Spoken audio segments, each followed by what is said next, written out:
দুনিয়াতে আসলাম আল্লাহ তাআলার অধীন, আবার দুনিয়া থেকে চলে যাব সেটাও আল্লাহ তাআলার অধীন। দুনিয়ার এই অল্প সময়ের মধ্যে কারো 40 বছর, কারো বা 60 বছর, কারো 30, কারো বা 25 বছর।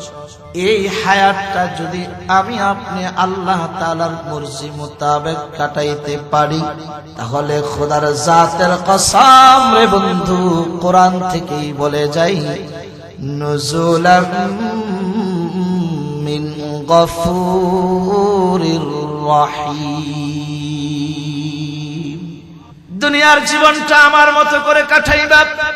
40 বছরের হায়াত যদি বান্দা আমার অধীন হয়ে কাটাও, 50 বছরের হায়াত যদি তুমি আমার অধীন হয়ে কাটাও, বড় কষ্ট হবে আমি জানি। ফজরের সময় কনকনে শীতে ওঠে, ঠান্ডা পানি দিয়া ওযু বানায়া নামাজ পড়তে বড় কষ্ট আমি জানি। ও বান্দা,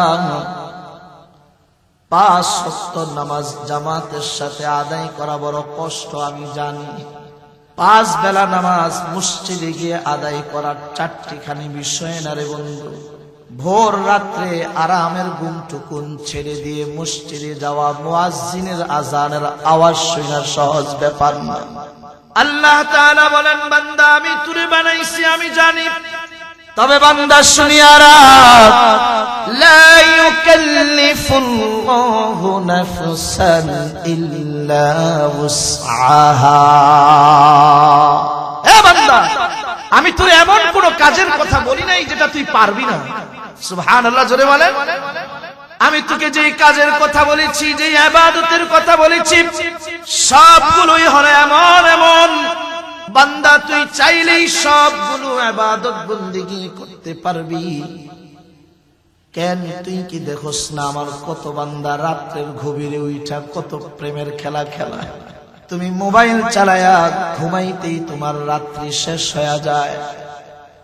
যখন তোমার মোবাইল টিপা শেষ হয়, তখন আমার বান্দারা তাহাজ্জুদে দাঁড়ানোর জন্য ওযু বানায়া যায়, নামাজে দাঁড়ায়া যায়। ঠিক কিনা জোরে বলে?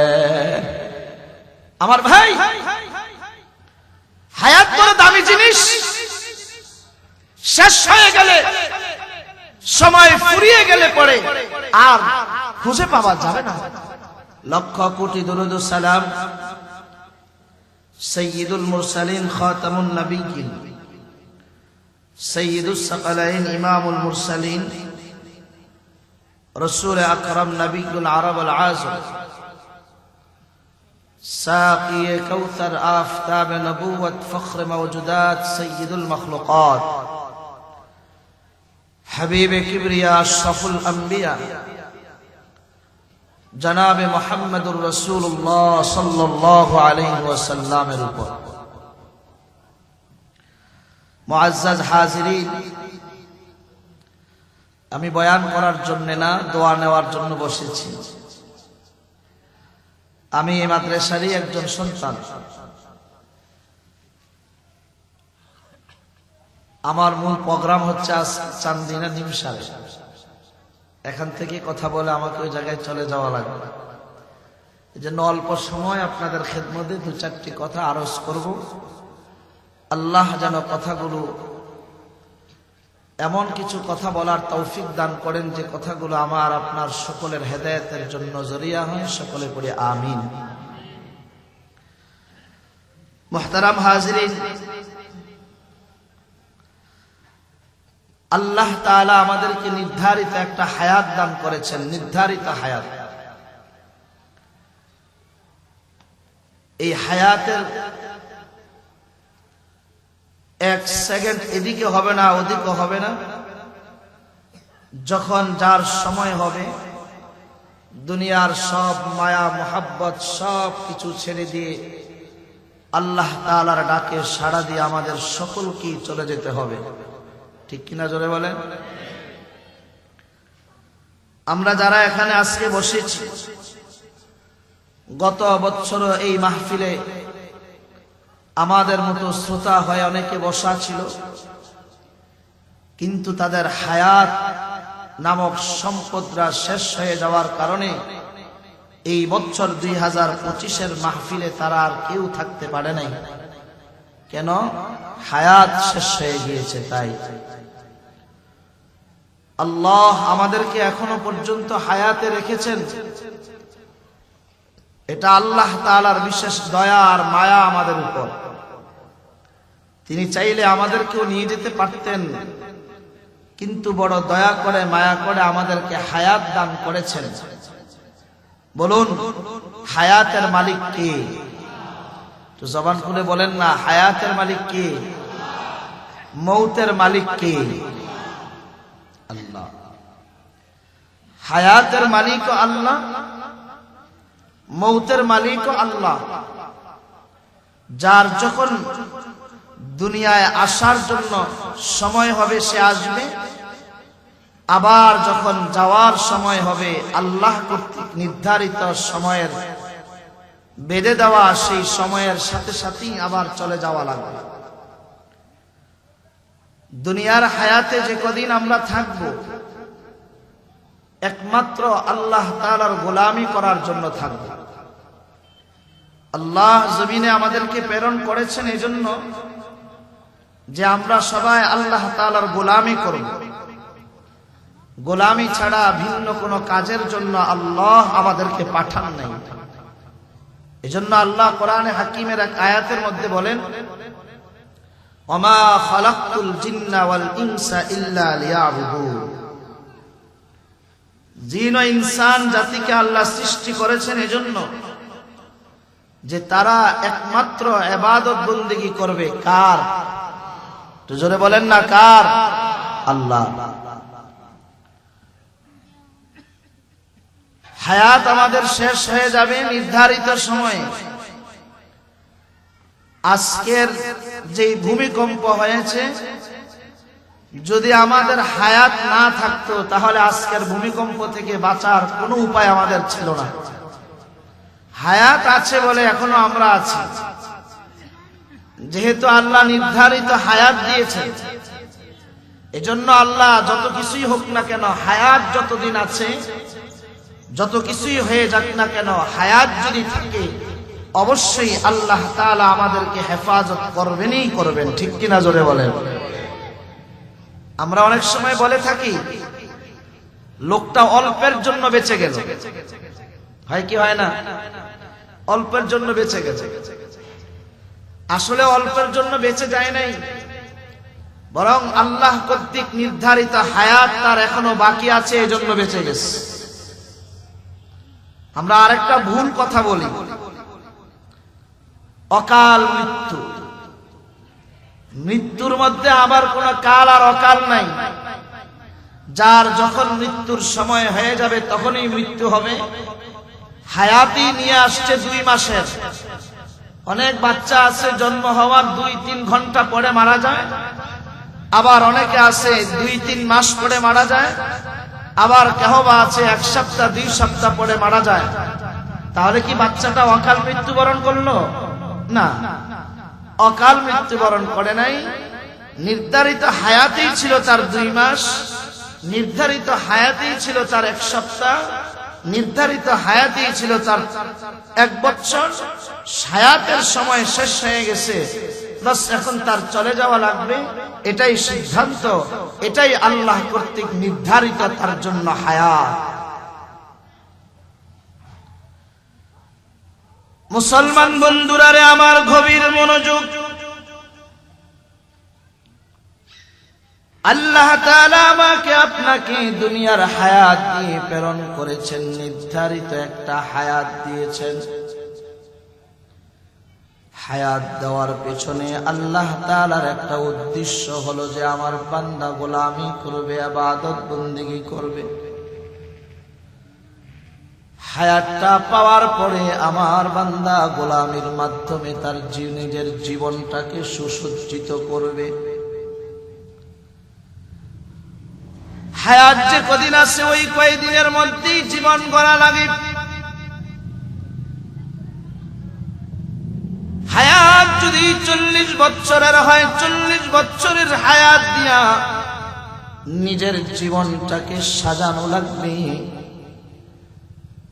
হায়াত যদি 100 বছরের হয়, 100 বছরের হায়াত দিয়া নিজের জীবন সাজানো লাগবে। কিন্তু হায়াত যদি পাওয়ার পরে কেহ হায়াতের যথাযথ মূল্যায়ন না করে, তাহলে সে তার হায়াতের সময়কে নষ্ট করবে। আল্লাহ তাআলা কোরআনে হাকিমের মধ্যে বড় চমৎকার করে বলেন, 29 নম্বর পারা সূরাতুল মুলকের প্রথম 2 নম্বর আয়াতে আল্লাহ বলেন, আল্লাযী খালাকাল মাউতা ওয়াল হায়াতা লিয়াবলুয়াকুম আইয়ুকুম আহসানু আমালা।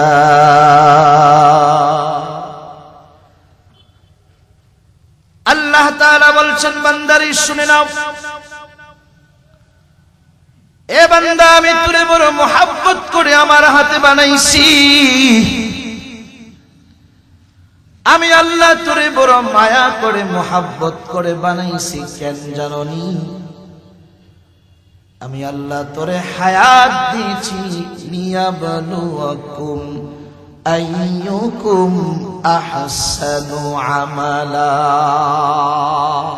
আমি দেখবো তোর আমল কতটা সুন্দর হয়, কতটা চমৎকার হয়, এটা আমি রব দেখবো। আল্লাহু আকবার। মুসলমান বন্ধুরা রে আমার, আল্লাহ তাআলা হায়াত দিলেন, আবার হায়াতটা আমাদের থেকে নিয়ে যাবেন। দুনিয়াতে আসলাম আল্লাহ তাআলার অধীন, আবার দুনিয়া থেকে চলে যাব, সেটাও আল্লাহ তাআলার অধীন।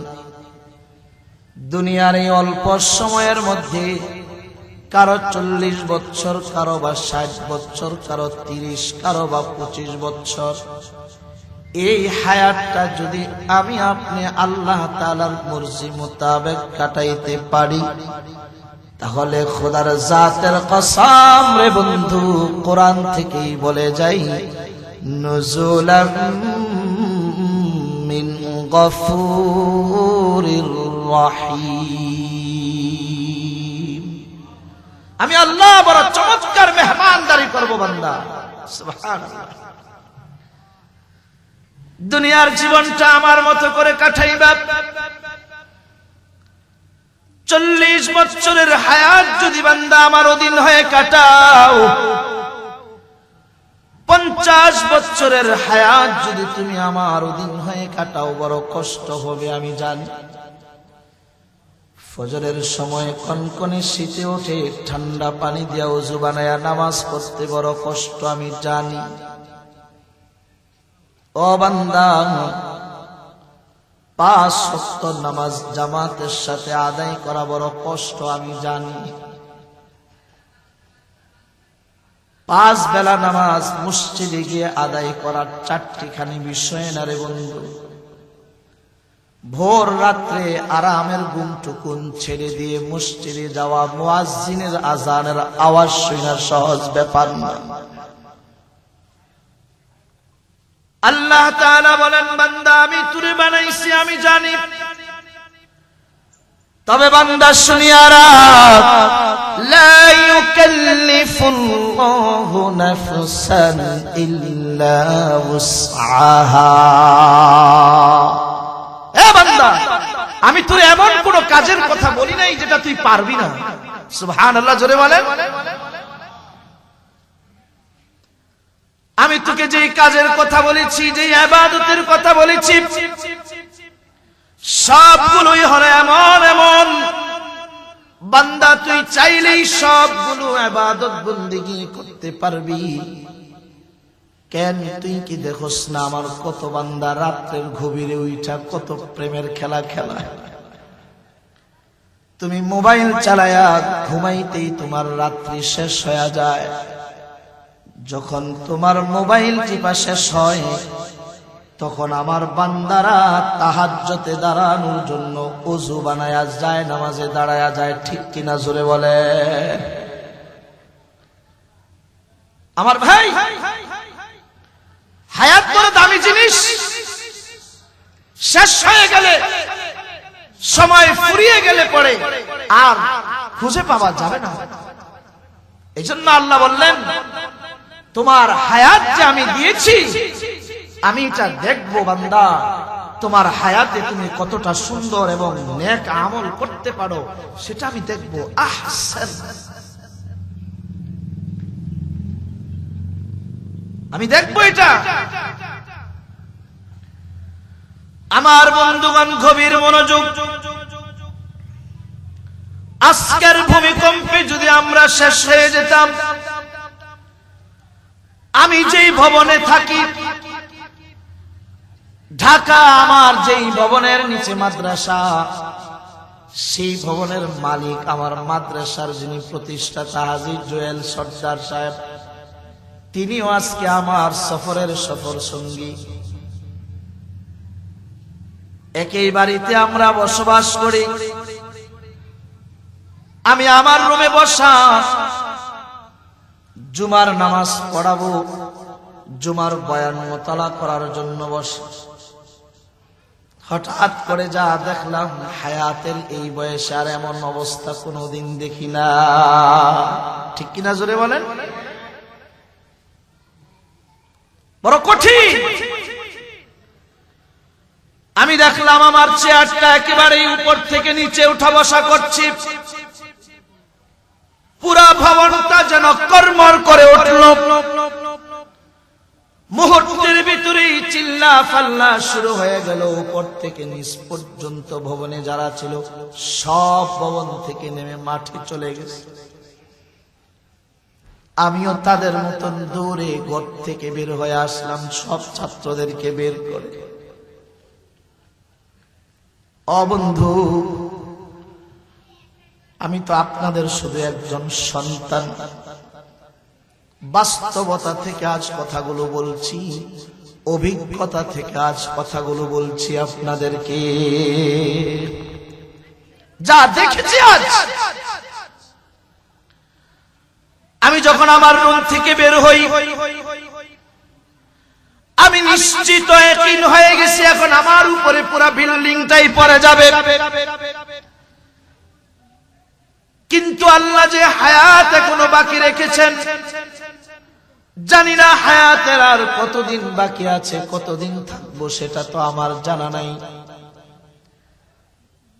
কিন্তু আজকেও এই ভূমিকম্পে আমার আর আপনার মতো বহু মানুষ দুনিয়া থেকে বিদায় নিয়েছে, ঠিক কিনা?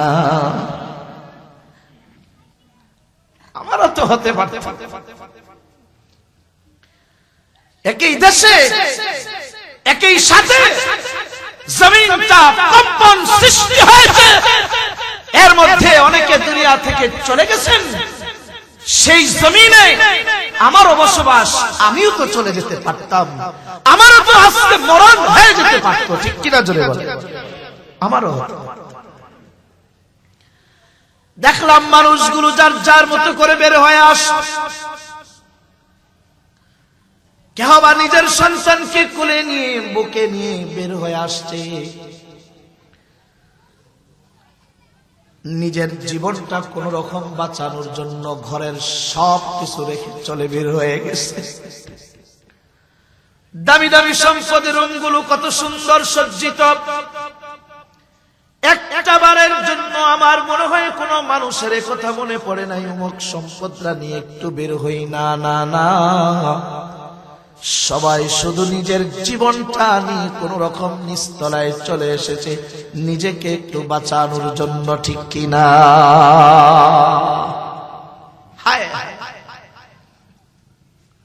পাঞ্জাবি নাই আমার শরীরে, আমি আমার মাদ্রাসা থেকে কখনো পাঞ্জাবি ছাড়া বের হইনি। আমার মনে হয় 10 বছরে প্রথম আমি পাঞ্জাবি ছাড়া আমার রুম থেকে বাহিরে বের হয়েছি।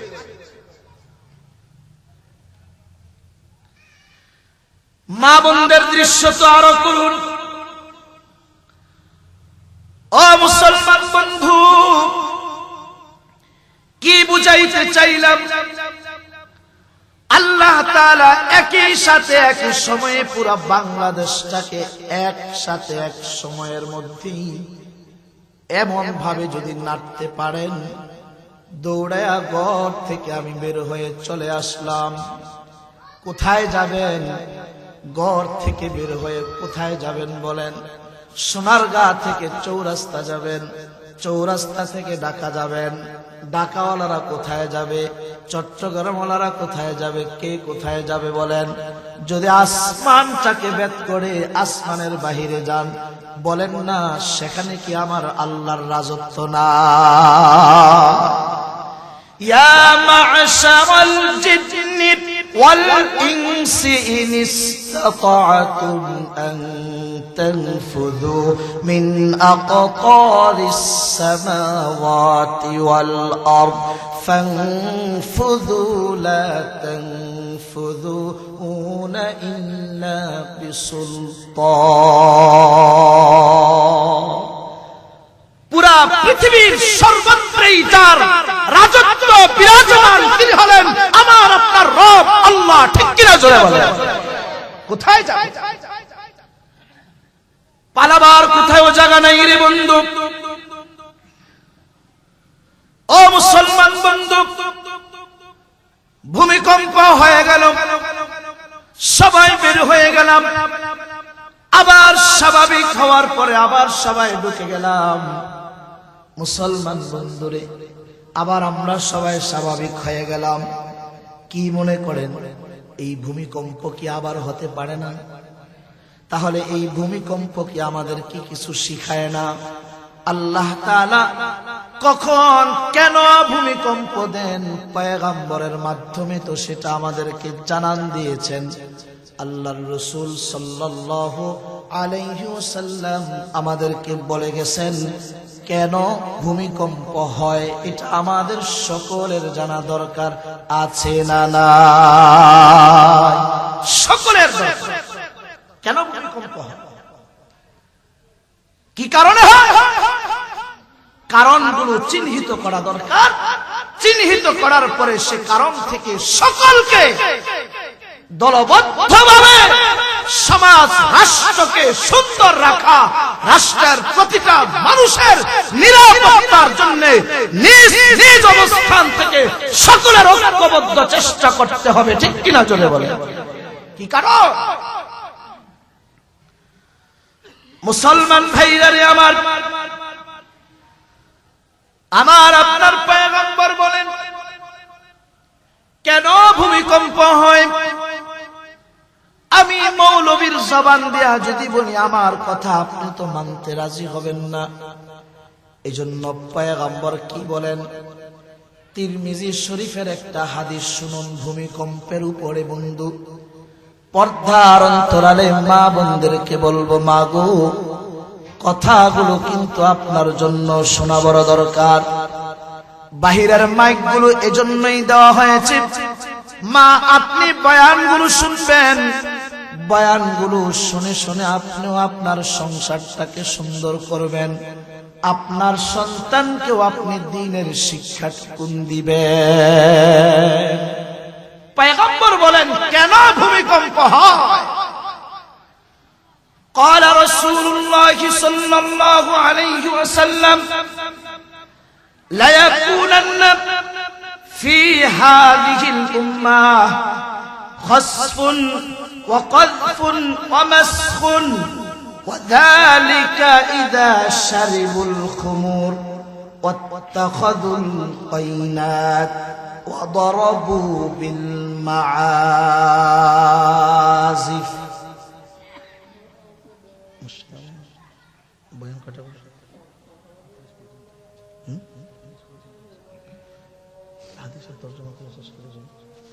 আমাদের মসজিদে আজান, তাহলে আমাদের মসজিদে আজান হলে পরে আমরা আজানের জবাব দিব না? আলোচনা আমি শেষ করে দিই। আল্লাহর রাসূল বলেন শোনো, এই উম্মতের মধ্যে ভূমিকম্প হবে। রাসূল বলছেন ভূমিকম্প হয় এই উম্মতের মধ্যে, আকাশ থেকে পাথর নিক্ষিপ্ত হবে। এই উম্মতের চেহারার রং ঢং বদল করে দেওয়া হবে। কেন করা হবে? কেন ভূমিকম্প আসবে? একটু বলেই আমার আলোচনা শেষ। পয়গম্বর বলেন, শুনো, ওয়াযালিকা ইযা শারিবুল খুমুর। এক নাম্বার কারণ হলো ভূমিকম্প হওয়ার এক নাম্বার কারণ মদ পান করা হবে। মদ পান করা হবে। মদ পান করা ছড়াছড়ি সমাজের মধ্যে শুরু হবে, ঠিক কিনা? আমার দেশে এই আওয়াজ কি ছেড়ে দিচ্ছেন? আমার দেশে মদের লাইসেন্স দেওয়া হয়। আমাদের তো লজ্জা নাই, হায়া কম। কারণ হলো দেন দেন মাইক দেন, আজান তো প্রায় শেষ, নাহলে কথা বলা যাবে না। কারণ হলো এটা আমরা গর্ব করে বলি, আমার দেশের 95% মুসলমানের এই দেশ, এই মাতৃভূমি, এতগুলো মুসলমান সংখ্যা গরিষ্ঠ হওয়ার পরেও আমার দেশে মদের লাইসেন্স সংসদে বৈধ করা হয়, ঠিক কিনা জোরে বলেন? এটা জাতির জন্য লজ্জা করার কিছু না, লজ্জা। এক নাম্বার কারণ যদি পাওয়া যায়, ভূমিকম্প হবে, আকাশ থেকে পাথরের বৃষ্টি নিক্ষিপ্ত হবে, হচ্ছে, হয়েছে। মুসলমান বন্ধুরা আমার, 2 নাম্বার, ওয়াত্তাখাযুল কায়নাত। পয়গম্বর বলেন 2 নাম্বার কারণ হলো গায়িকা, নারী গায়িকা, ল্যাংটা হইয়া নাচনেওয়ালা নারী ভাড়া করে এনে স্টেজের মধ্যে তাকে দিয়া নাচ গান করানো হবে, ঠিক কিনা? আমাদের দেশে আছে না নাই? বিবাহের অনুষ্ঠানগুলোতে কি সুন্দর আয়োজন হয় আমাদের দেশে। ভূমিকম্পের জন্য অন্য কেউ দায়ী না। যাহারাল ফাসাদু ফিল বার ওয়াল বাহর বিমা কাসাবাত আইদিন নাস। এটা আমার হাতের কামাই, আমরা এটা অর্জন করেছি। মুসলমান বন্ধু আমার, 3 নাম্বার, ওয়াদারাবু বিল মাআজিফ। গান বাজনা, অবাধে অশ্লীল গান বাজনার চর্চা হবে। ভাগ্য কত খারাপ হবে বাংলার মুসলমানের। সোনারগাঁয়ের মুসলমানদেরকে স্পষ্ট বার্তা দিয়ে যাই, গান বাজনা যদি আমার দেশের শিক্ষা সিলেবাস থেকে সে বন্ধ করানো হয়, তাহলে বাংলাদেশের মুসলমান ভূমিকম্পের সাথে সাক্ষাৎ করা লাগবে, ঠিক কিনা জোরে বলো? যদি বাংলার সিলেবাস থেকে গানের শিক্ষাকে বন্ধ করা না হয়, তাহলে বাংলার মুসলমানের কপালে কতটা দুর্গতি আছে। পয়গম্বরের হাদিস, প্রত্যেক মুসলমানের ঘরের দরওয়াজায় দরওয়াজায় লিপিবদ্ধ করে রাখো, না হয় জাতি বুঝবে একটা সময় ভূমিকম্প বাংলার জমিনে কি পরিমাণ হয়। গানের শিক্ষক নিয়োগ হবে, ড্যান্স শিখাবে। আপনার আমার কোমলমতি সন্তানগুলোকে ইসলামের যেই বীজ ছিল ছোট থেকেই, সেই বীজকে উপড়ে ফেলার ষড়যন্ত্র চলছে, ঠিক কিনা জোরে বলুন? উপড়ে ফেলা।